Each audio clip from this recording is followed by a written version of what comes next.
High, আমি আজকে আবারও চলে এসেছি গার্ডেনের সবজি তুলতে। তো চলো দেখা যাক আজ গার্ডেন থেকে আমি কি সবজি তুলতে পারি। আজ কিন্তু গার্ডেন থেকে অনেক সবজি তুলবো, যেমন করলা, টমেটো, ভেন্ডি, পাকা লঙ্কা। তো সব কিছু মিলিয়ে চলো গার্ডেনের লঙ্কা তোলা শুরু করা যাক। এই যে এখানে দেখো আমার গার্ডেনে কি পরিমাণ লঙ্কা পেকেছে। তো আজকে এই পাকা লঙ্কাগুলো সব আমি তুলে নেব। দেখো প্রত্যেক গাছের লঙ্কা অনেক পেকে গেছে। গাছের এত পরিমাণ লঙ্কা হয়েছে যে খেতে খেতে ফুরিয়ে পারিনি, তাই এবার লাস্ট পর্যন্ত পাকা ধরেছে।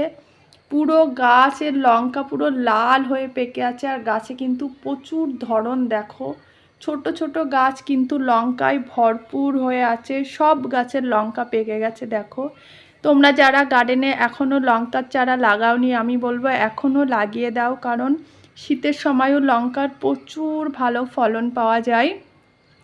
আমি যেহেতু অনেক আগেই লাগিয়েছিলাম, সেই জন্য এত আগে ফলন পেয়েছি, এবং এই গাছে কিন্তু শীতের সময়ও প্রচুর ফলন আসবে।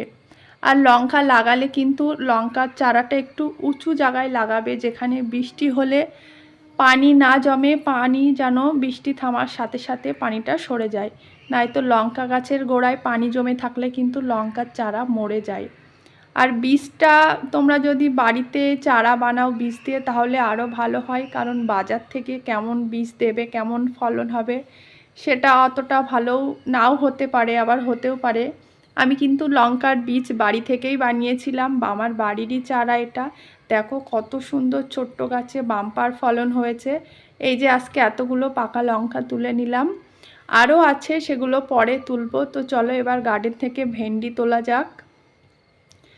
আমি এই 3 মাস ধরে গার্ডেন থেকে ভেন্ডি খাচ্ছি। বাজার থেকে 3 মাসের ভিতরে একদিনও ভেন্ডি কিনে খাইনি। যখন ভেন্ডির কিলো 80 টাকা করে, তখন থেকেই আমি গার্ডেন থেকে ভেন্ডি তুলছি। প্রথম এক চালান লাগিয়েছিলাম, সেই গাছগুলো যখন দেখছি আর বেশি দিন হবে না, তারপরে আমি আবার এই চারাগুলো লাগিয়ে দিয়েছিলাম। দেখো সেই বড় গাছের ভেন্ডি শেষ হতে হতে আবার এই গাছেরও ভেন্ডি ধরা শুরু হয়ে গেছে। ছোট ছোট গাছ, কিন্তু সব গাছে দেখো কত সুন্দর ভেন্ডি হয়েছে, ফুল ফুটে আছে। আর ভেন্ডিগুলো কিন্তু খুবই বড় বড়, এক একটা গাছে 2-3টে করে ভেন্ডি ধরে আছে, দেখতেই পাচ্ছ। আর এই যে এইগুলো সেই বড় গাছ, বড় গাছেও কিন্তু এখনও পরিমাণ ভেন্ডি হচ্ছে। দেখো কি সুন্দর সব গাছে ভেন্ডি ধরে আছে। আর ভেন্ডি এমন একটা সবজি যেটা একদিন পর পরেই তোমাকে তুলতে হয়, 1-2 দিন পর পরই তোমাকে ভেন্ডি দিয়ে যাবে। আর এটা ভেন্ডি সারা শীতকাল বাদে সারা বছরই প্রায় হয়। তো আজকে আমি বেশ অনেকগুলোই ভেন্ডি তুললাম। চলো এবার করলা তোলা যাক। আমার গার্ডেনে কটা করলা গাছ ছিল, এবং সেই গাছে কিন্তু খুবই সুন্দর করলা হচ্ছে। এই করলাগুলো খুব একটা বেশি বড় হয় না, মিডিয়াম সাইজের হয়। এই করলা খেতে খুবই স্বাদের, এর কিন্তু একদমই তিতো নেই। এই করলার একদমই তিতো নেই। ছোট বাচ্চারাও এই করলা রান্না দিয়ে ভাত দিলে বুঝতেই পারবে না যে এটা করলা রান্না। এই গাছটা আমার যে গার্ডেনের জাল দিয়ে ঘেরা, সেই জালে আপনা আপ উঠেছে। তো চলো এবার টমেটো তোলা যাক।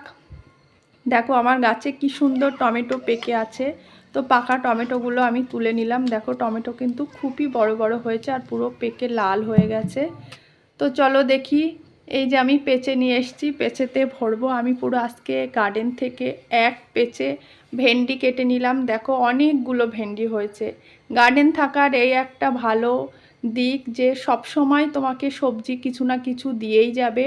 তো আজকে দেখো অনেকগুলো ভেন্ডি, করলা, পাকা টমেটো সবই তুললাম। তো আজকের মতো টাটা।